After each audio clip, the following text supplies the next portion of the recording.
গুৱাহাটীত অনুষ্ঠিত হৈ আন্তৰ্জাতিক আগৰৱাট সন্মিলন দেওবাৰে গুৱাহাটীৰ হাতীগাঁওস্থিত হোটেল ডে শেফায়াৰত অনুষ্ঠিত হয় আন্তৰ্জাতিক আগৰৱাট সন্মিলন প্ৰকৃতিৰ আশীৰ্বাদস্বৰূপ অসমৰ জলবায়ুত অতীজৰে পৰা বিদ্যমান অগৰু গছৰ উপকাৰিতা আৰু ব্যৱসায় সম্পৰ্কে এক গুৰুত্বপূৰ্ণ সভা অনুষ্ঠিত হয় শিক্ষাবিদ ডক্টৰ দীনেশ বৈশ্যৰ সঞ্চালনাত অনুষ্ঠিত সভাখনত কেইবাজনো বিদেশৰ পৰা অহা বিশেষজ্ঞ ব্যক্তি উপস্থিত আছিল তেওঁলোকে নিজৰ বক্তব্যত অগৰু খেতি আৰু ব্যৱসায়ত সকলো ধৰণৰ সহায়ৰ হাত আগবঢ়াব বুলি আগ্ৰহ প্ৰকাশ কৰে বিশেষকৈ মালয়েছিয়াৰ পৰা অহা ৭৩ বছৰীয়া এজন অগৰু কৃষকে অসমত ধনবৃক্ষ অগৰু বা হাঁচি গছৰ সম্পৰ্কে গুৰুত্বপূৰ্ণ তথ্য আগবঢ়ায় তেওঁ উল্লেখ কৰে যে এই গছবোৰ প্ৰকৃততে মানিজী তথা ধন সৃষ্টি কৰিব পৰা বৃক্ষ এই খেতিৰ দ্বাৰা পৃথিৱীৰ বিভিন্ন দেশে বহু পৰিমাণে উন্নতি লাভ কৰিছে কিন্তু অসমৰ চৰকাৰী প্ৰশাসনে ইয়াক সঠিকভাৱে সহায় কৰিবলৈ ব্যৰ্থ হৈছে সভাত অংশগ্ৰহণ কৰে নাগালেণ্ড শ্ৰীলংকা কেৰালা আৰু কৰ্ণাটকৰ প্ৰতিনিধিসকলে নিজ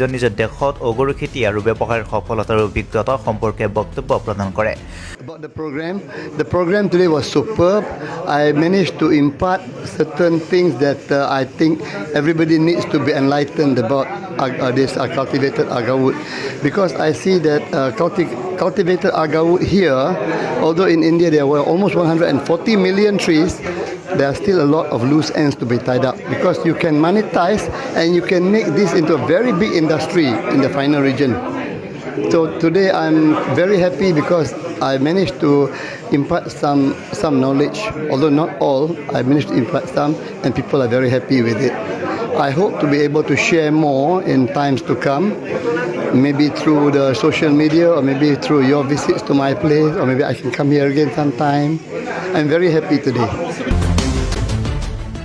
তেওঁলোকে কয় যে চৰকাৰৰ সহায়ৰ বাবে তেওঁলোকৰ ব্যৱসায়ত স্বাৱলম্বী হোৱাৰ সুযোগ পাইছে যাৰ ফলত অঞ্চলটোৰ অৰ্থনৈতিক সমৃদ্ধি ঘটিছে অৱশ্যে অসমৰ পৰিস্থিতি সম্পূৰ্ণ বিপৰীত ইয়াত প্ৰাকৃতিকভাৱে এই গছবোৰ পোৱা যায় কিন্তু চৰকাৰী অসহযোগিতাৰ বাবে ই প্ৰয়োজনীয় গতি লাভ কৰিব পৰা নাই বিদেশী বিশেষজ্ঞ আৰু উদ্যমী কৃষকৰ দল অসমৰ যুৱ সমাজক সহায় কৰাৰ প্ৰতিশ্ৰুতি দিয়ে তেওঁলোকে উন্নত কৌশল প্ৰয়োগ কৰি অগৰু খেতিৰ বৈজ্ঞানিক বিকাশ ঘটাবলৈ আগ্ৰহী Like somebody to invest in a hype and next year that comes down. But you see, this is there 8.4%. That's 9%. Sometimes it goes to 11%. So essential oil market will go high.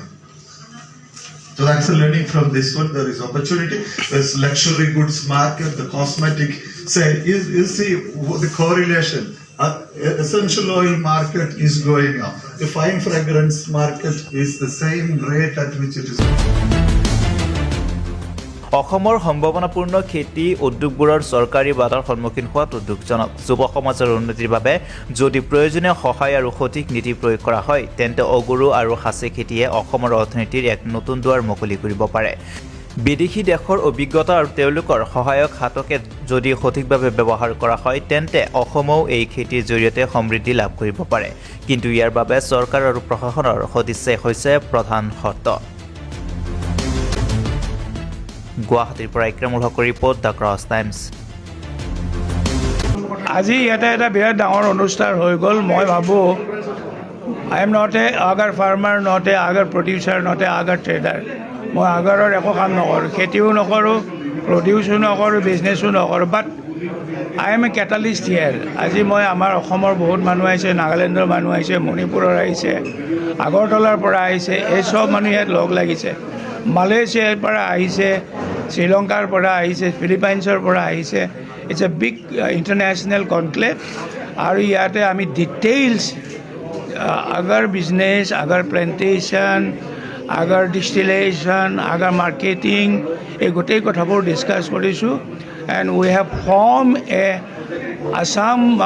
আসামত যিবিলাকে কাম কৰি আছে আসামৰ এটা agar farmers and agar producers and agar business এটা committee কৰি লৈছোঁ এটা এপেক্স কমিটি আৰু এপেক্স কমিটিটোৱে এতিয়া কাম কৰিব আৰু আমি গভৰ্ণমেণ্টৰ ওচৰলৈ যাওঁ গভৰ্ণমেণ্টে যি আমাক সুবিধা দিব লাগে ফাৰ্মিঙৰ খেতি চেপলিং ছাপ্লাইৰ খেতি তাৰপিছত প্ৰডাকশ্যনৰ খেতি বিজনেছৰ খেতি যাতে কোনো ধৰণৰ চিণ্ডিকেটত আমাৰ হাৰাছমেণ্ট হ'ব নালাগে ইয়াৰ কাৰণে আমি এটা ইয়াতে সিদ্ধান্ত লৈছোঁ আৰু আমাক ফিলিপাইনছৰ মালয়েছিয়াৰ বা অন্যান্য কেৰালাৰ পৰা আহিছে ইয়াতে কৰ্ণাটকৰ পৰা আহিছে তামিলনাডুৰ পৰা আহিছে হায়দৰাবাদৰ পৰা আহিছে all these people who are very experienced farmers and producers, they will help us.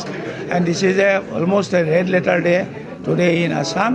চৰকাৰে ইনভেষ্টমেণ্টৰ কথা কৈ আছে, আমাৰ তালৈ ইনভেষ্টমেণ্ট নিজে নিজে আহিছে, আমি কাম কৰিবলৈ প্ৰতিজ্ঞাবদ্ধ হৈছোঁ। যিখিনি আইনীভাৱে কিছু মানে আহোঁ আছিলে, কিছু প্ৰব্লেম আছিলে, যিসকলে ব্যৱসায় কৰি আহিছে আগৰ পৰা কৰি, এই ক্ষেত্ৰত উইল এপ্ৰ'চ দ্য গভৰ্ণমেণ্ট। আমি সৰু সুৰা চৰকাৰী অফিচাৰৰ তাত নগৈ এতিয়া মুৰব্বীজনৰ তাত যাম, আমি তেওঁক ৰিকুৱেষ্ট কৰিম, কওঁ আমাক চব যি কৰিব লাগে, আমাৰ ল'ৰা ছোৱালীক এইবিলাক ব্যৱসায় কৰিবৰ কাৰণে, এইবিলাক খেতি কৰিবৰ কাৰণে যি সুবিধা দিব লাগে আপোনালোকে সুবিধা দিয়ক। অকণ সম্ভাৱনা কিমান আছে এই ব্যৱসায়টো? আৰে সম্ভাৱনা কিয় নাথাকিব? যাৰ মানে ৰাইজে নখ জোকাৰিলে নৈ বয় বুলি কথা এটা আছে। যদি অসমৰ সকলো ডেকা ল'ৰা ছোৱালী একলগ লাগে, ডেফিনেটলি ইয়াত সম্ভাৱনা পূৰা আছে। And it will be agar hub.